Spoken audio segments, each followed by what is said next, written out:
అస్సాంలో హేమంత బిశ్వా శర్మ గెలిచిండు అని అంటే కేవలం రాజకీయంతో గెలవలే, అస్సాం యొక్క కల్చరల్ హెరిటేజ్ని కాపాడడానికి ప్రయత్నం చేసిండు హేమంత బిశ్వా శర్మ. ఈ విషయం మనం ముందే మాట్లాడుకున్నాం. ఇది బెస్ట్ ఎగ్జాంపుల్ అవుతుంది తెలంగాణకు కూడా.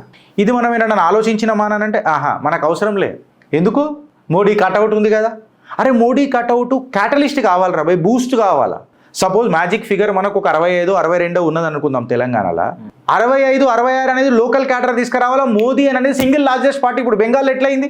శువేంద్రు అధికారి కిందికైనా కొట్లాడిండు, కల్చరల్కి కనెక్ట్ అయ్యిండు. హేమంత బిశ్వా శర్మ కింద కనెక్ట్ అయ్యిండు, గ్రాస్ రూట్లో ఉన్నాడు, గడ్డి లెక్క నిలబడ్డాడు, మర్రి చెట్టై నిలబడ్డాడు, ప్రతి అంశం మీద మాట్లాడిండు. కేవలం హిందూ ముస్లిం అజెండా మీదనే మాట్లాడలే హేమంత బిశ్వా, చొరబాటుదారుల మీద మాట్లాడిండు, కాంగ్రెస్ యొక్క కరప్షన్ని ముంగట చూపించిండు, పవన్ కేరాకు కీరా తినిపించిండు, ప్రజల యొక్క నమ్మకాన్ని గెలిచే ప్రయత్నం చేసిండు. అదే మన తెలంగాణలో ఇవాళ లెటర్ మాట్లాడుతాం, రేపు గటర్లకు పోతుంది. ఇవాళ సిబిఐ అంటాం, రేపు మోడీ రాగానే ఈడీ వస్తుంది, ఈడీ రాగానే మోడీ పోతుంది అని ఇట్లా మాట్లాడతారు.